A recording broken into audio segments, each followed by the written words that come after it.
te batia baye bazana ba mega kimambangu na kwa ezwa mega tia yango po okozala pe na tranche na yo oyo kolekisa ba peine ope okotindela nga ba message na kotanga ngo en direct. Bande koboza na YouTube, merci de partager ces liens na ba groupe kotindela ngo ba to kosenga bango pe ba s'abonner. Ndenge moko bande kobaza na télévision, ça ne sert à rien au regretter. Ndenge nini koraye kendaki, on a trouvé des solutions pour na bino. Tozali en direct na Facebook.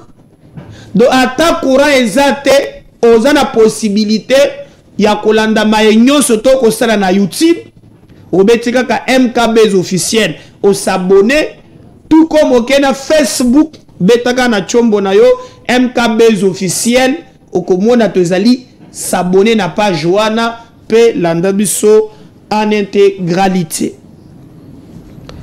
Est-ce que Joseph Kabila Nandenge babouye ekomi ebele bakoki kokangaye ezali sou makambo ya rimerte makambo ya mituna ebele te bomoni ministre na biso ya justice Constant Mutamba akei à saisir auditeur ya mapinga alobi na ye sengeli basambisa Joseph Kabila yepe à son tour alobi te Kabila azali mokonzi ya kala azali protégé na mobeko balobi loi portant fonctionnement ya ba ancien président de la République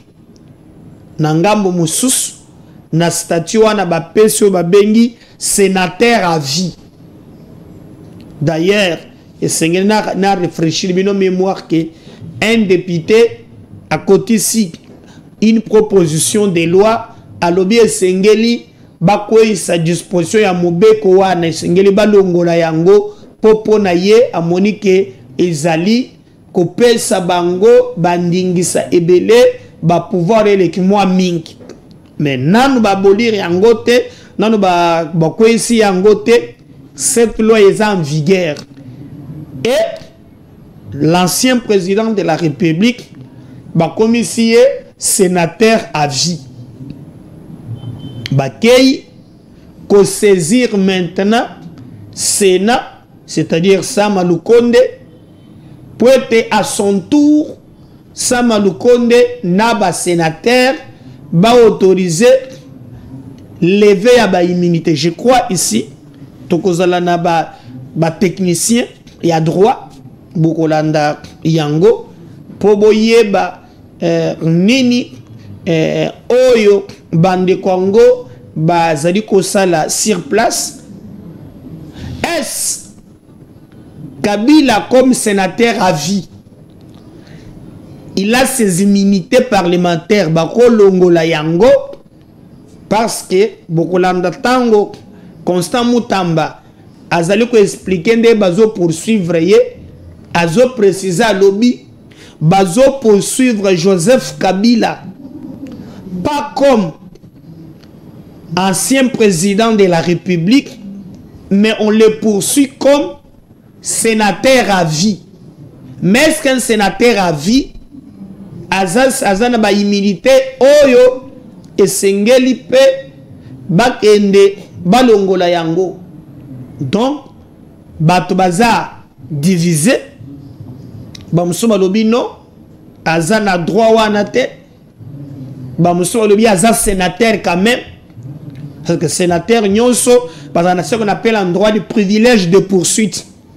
Bon moni débat ezali kotoka na niveau ya assemblée nationale matata lobby ye bako poursuivre yete comme ancien premier ministre moyen ezate na ngambo mususu pona kobete pe solo ya kamere na émission oyo tozoyoka ba vérité na CC ebele eza rimer te solo me bokoyoka yango Mais bomonaki comment matata kei koluka makambo ya ba immunité et Kamere a écrit que saisir nini ya cour constitutionnelle la plus haute d'ailleurs ya mboka na biso pona ko senga bango bakomela bango po baloka ndenge nini bakoki ko lever ba immunité ya matata.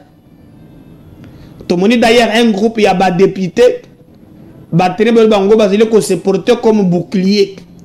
Donc les élites du peuple bazali que jouir ce qu'on appelle en droit pour le privilège il y a ba poursuite de okola mukakaka boyete oyo bandi ko poursuivre bango.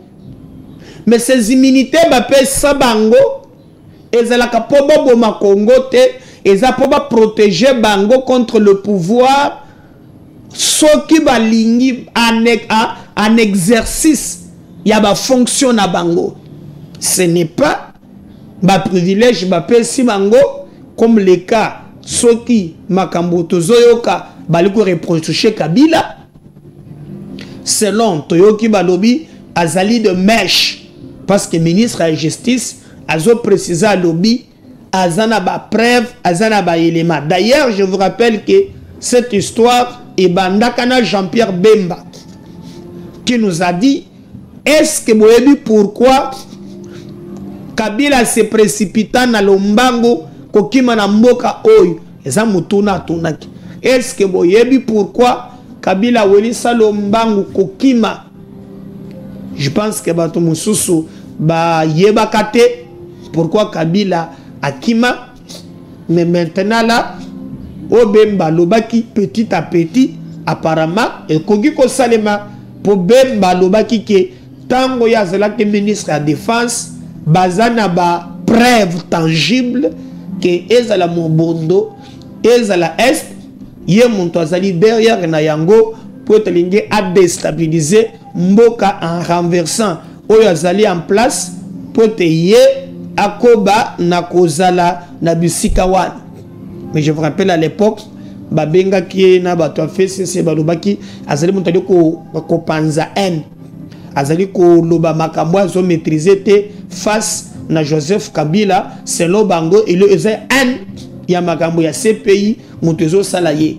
Maintenant ezali susute makambo ya en ou ya quoi. Maintenant eza clair c'est le ministre ya justice mutoazali maintenant koyana ba preuve selon yenda zolobi ba kolande la Kabila ba ko sambisa ye. Mais le débat eza d'abord est azana ba immunité ya kolongola ye comme sénateur à vie parce qu'azali ko bénéficier na woto bengi et ba privilège ya poursuite azali vraiment na yango et le débat ezali lancé. Je crois ba juriste ba tout ba tangue ba français mingi ba koya pour te ba meka ko expliquer ba français na bango na oyo bango ba azali ko sala soki ezali ko apporter eloko nini na mboka na biso. Donc on est en train vraiment ya observer ko yebi sebido le kamboana mais parce que faut na réfléchir bino mémoire na kozonga na technique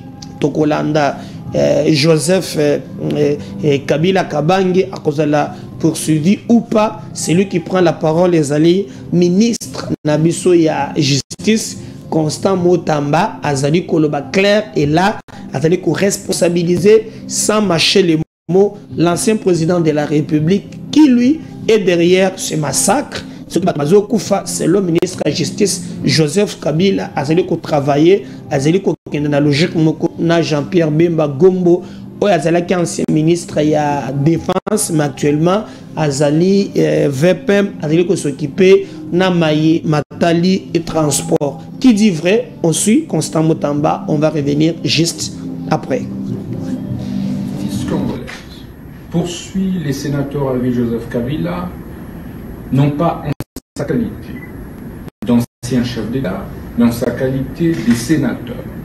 Ce conformément aux articles 104, 107, mais aussi et surtout 153 et de la Constitution et 120 du Code judiciaire militaire. Dans la mesure où les faits pour lesquels il est poursuivi n'ont pas été commis par lui pendant l'exercice de ses fonctions alors qu'il était président de la République ou en dehors de l'exercice de ses fonctions en cette période-là, mais en tant que sénateur à vie. Et de ce point de vue, point besoin de passer par le Congrès tel que le veut l'article, tel que le veut la loi du 26 juillet 2018 portant statut des anciens présidents de la République élus, ainsi que l'article 167 de notre Constitution. Nous attendons donc du Sénat la levée pure et simple des immunités du sénateur à vie Joseph Kabila Kabange, ainsi que l'autorisation des poursuites pour permettre à la justice d'instruire sérieusement le dossier, de le faire fixer devant la haute cour militaire afin d'éclairer l'opinion sur la responsabilité pénale claire de M. Joseph Kabila Kabange sur les massacres qui sont commis dans la partie est du pays par le mouvement M23 et AFC dont il est cofondateur. Justice congolaise poursuit les sénateurs à vie Joseph Kabila, non pas en sa qualité d'ancien chef d'État, mais en sa qualité de sénateur, ce conformément aux articles 104, 107, mais aussi et surtout 153 de la Constitution et 120 du Code judiciaire militaire. Dans la mesure où les faits pour lesquels il est poursuivi n'ont pas été commis par lui pendant l'exercice de ses fonctions alors qu'il était président de la République ou en dehors de l'exercice de ses fonctions en cette période-là, mais en tant que sénateur à vie. Et de ce point de vue, point besoin de passer par le Congrès tel que le veut l'article, tel que le veut la loi du 26 juillet 2018 portant statut des anciens présidents de la République élus, ainsi que l'article 167 de notre Constitution. Nous attendons donc du Sénat la levée pure et simple des immunités du sénateur à vie Joseph Kabila Kabange, ainsi que l'autorisation des poursuites pour permettre à la justice d'instruire sérieusement le dossier, de le faire fixer devant la haute cour militaire afin d'éclairer l'opinion sur la responsabilité pénale claire de M. Joseph Kabila Kabange sur les massacres qui sont commis dans la partie est du pays par le mouvement M23 et AFC. Voilà, j'espère que Wana Bolandi Ezali, ministre de la Justice, ce qu'il pense na Joseph Kabila. Rumeur ou vérité, en tout cas, na Zali na ba makambo ya koloba, m'attendons voir ce qui est Zali bongo. Selon bloc ya Kabila, bon, namoni pe Martin Fayoulou a signé lettre wana, je sais pas si on peut me trouver lettre songi ma monité na ko ya une lettre oyo bango ba signé na lettre wana bazo senga armée étrangère elongwa awa sans qu'on définir batie même na ba mercenaire na kati mais na demande na bango pe basengi balobi oye koleka libanda wana batia pe contre na oya Senko. Alors selon les informations qui circulent, parce que d'ailleurs je vous annonce que le président de la République a se déplacé à cause de la reçu aux États-Unis déjà le 1er mai. Donc, na président cause na vitesse beaucoup moins déjà aux États-Unis. Alors, bato ebele bazali comment na likambo wana lokola victoire oyo Tshisekedi azui, parce que selon les informations sur 15 ans bango bakotia mbongo na ba infrastructure, création d'emploi, toko bandoko bongo la ba minéraux na biso sur place. En entre-temps, zone oyo bazobo makabatu koboma ekosilaka pe ekozala bongo.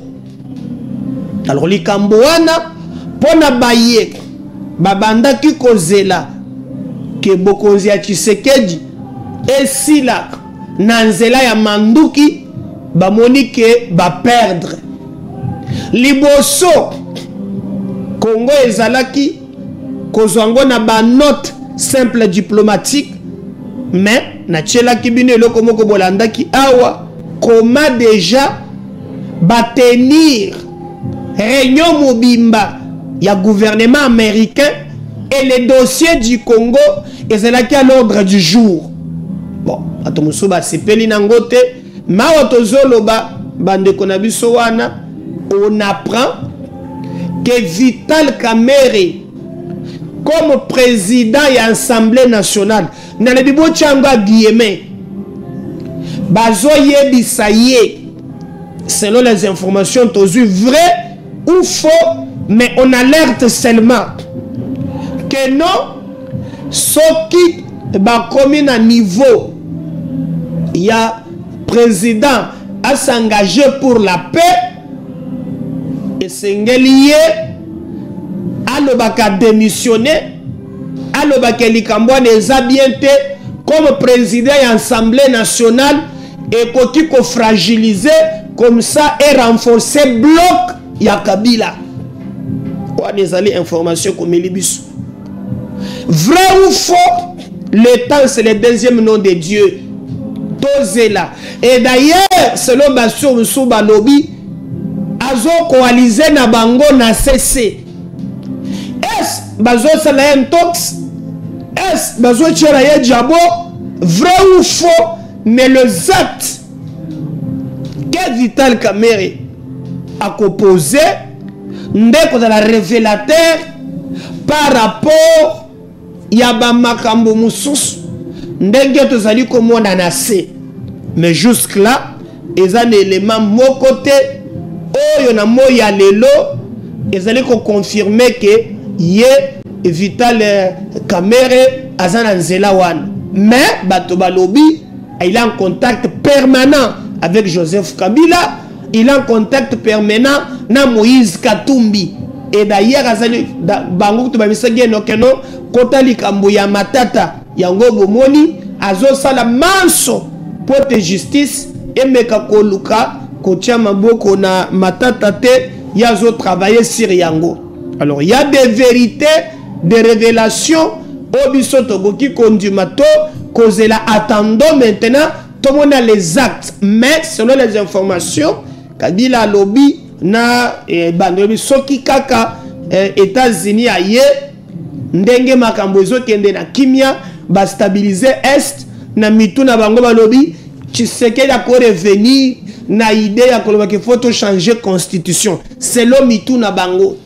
Alors, nyonso, eza ya kotala sur terrain, tokoluka, tokoyebi sabino, si en réalité, bato bazali ko travailler pour na Congo, to contre Congo.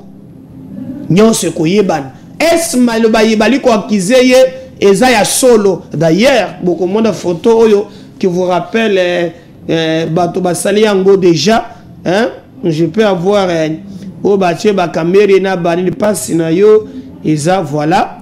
Omoni oyo ezali formule ya kala so botali na se batie fatina katikati alobi pasi na yo pasi na nga kotoyo kamere pe alobi pasi na yo pasi nanga na mupanzi eza pasi na yo pasi nanga wana ezalaki Kabila président Fachi na bakatumi ba opposant lelo maintenant Fachi président bakarikatiré batie maintenant basimbani na maboko batie les quatre leaders bangona ba mitie umoni pasi na yo pasi nanga pasi na yo pasi nanga bango wana pe donc ba rappeler biso bloc wana oyo elekaki tango Kabila azalaki président donc 4 wana nde ba mitie bazali lokola ba leader ba yeba ko tambwisa opposition pe bazali ko s'opposer farouchement na Tshisekedi par rapport na makambo na bango ndenge ezali koleka donc bango wana tous les 4 je crois bozali komona bango pasi na yo pasi nanga pasi na munu soki nde bandaki kobeta masolo wana mais attendons voir parce que si réellement Vital Kamerhe a kozwa direction wana oyo ba information ezali kofuite on va revenir juste après potoyeba likambo wana mais naza na passe parce que il faut nayebisa bino pe makambo mosusu ezoleka na mboka na biso kofinga na oyo ezali na bandeko ya IDPS na bandeko ya Jean-Marc Kabund. Jean-Marc Kabund atenaki meeting na ye oyo a traité IDPS un parti impopulaire comme un parti tribal comme un parti ya Moyibi. Augustin Kabuya yepe ko répondre mais na moni sikoyo bato ya Kabund bakomi ko ya na ba photo o Kabuya Kadhafi kota la Kadhafi na mboka eza lisumu hein eso mosala je comprends pas pourquoi ils allaient coerter bato. Je vais d'abord réfléchir nos mémoires boyo kamaye oyo Augustin Kabuya lobaki sur Jean-Marc Kabund. On va revenir juste après. Il ne peut se vivre. Est-ce que on peut nous dire budget oye à Tonganango château naya Kingawa. Puisque quand on dit Kamina Ayakiao, Nabinamba l'attaque Toyobi Yango. Comment expliquer le lot et son courage? Non, c'est un malade. C'est un malade. Ce qui est là, les uns dans le temps, hasard, na régime oya Tshisekedi mais c'est Kabund. Kabund est égal à Manga. Parti en rébellion à cause de Karim Minier. Kabund a eu des problèmes avec le président à cause de Karim Minier. Puisque nous sommes des humains. Kabund n'est pas un modèle. Kabund n'est pas un modèle. Puisque Makambo n'a pas Sabino. D'abord, c'est un péril. Oui, nous t'en Matsaye et nous à la ministre de l'Intérieur. Puisque tant que ça va comédie sur 11e minute, Bangaba Pekisaïga le dit non, non. Naïebi capacité à mobiliser Naïe. Botinga ça la bilo qu'on a pour ça la plata. Et puis, il ne peut se vivre. Toi, ça a quand même un respect. Puisque Naïe. Nasa Kolobaboy. Quand on a un gratis à niveau, on a exagéré. Ce qui a bimi, exagéré que à longue justice, je dis c'est faux et archi-faux. Et ça m'a comme si tout le monde Kolobaté, mais il faut que ça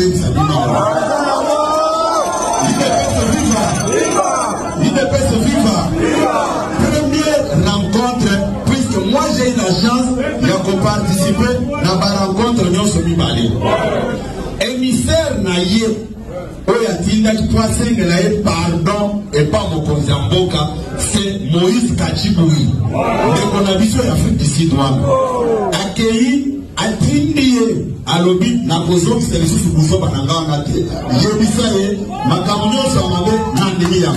Moïse a gagné beaucoup de temps mon Konzamboka.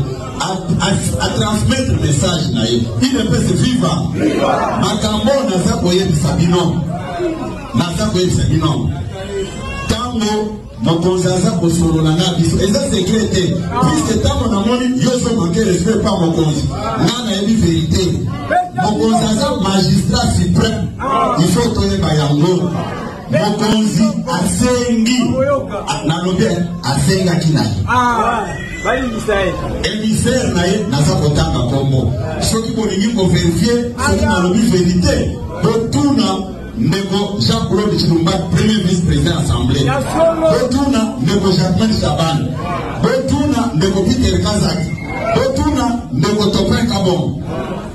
Je peux aller plus loin botuna même conseil c'est l'autosanet bato nyonso wana bayebi makambo wana mais ntango oyo oza liboso ya bakamera olie ozala mpe modere obandi koloba n'importe quoi liboso ya mokonzi ya mboka eske ntango kabunda otaki kamina awa non naza koloba fortune oyo azalaki nango naza koloba boye botika nanu makendele naza koloba boye il me peut suivre eske kabunda mpe modire budget oyo ye atonga nango chateau na ye ya Kingawa puisque ntango auti kamina ayaki awa na binambala ataki toyebi yango koma explike lelo ezokourage non toyeka na malamu voilà nakokota na polémique wana te makambo Christian Kabwe alobi yango wana bato mosusu balobi oyo il a dit que non alongi justice te c'est qu'on manipule la justice. Je crois que natangi tweet na ya lobby lui parle na oyo lobby qui est le président de la République accorda qu'il y ait grâce présidentielle. Donc il n'a jamais dit que le président influencé justice pour te bâtir cahier. Alors, nalingi quand même à un certain moment tout sur lambo cannabis.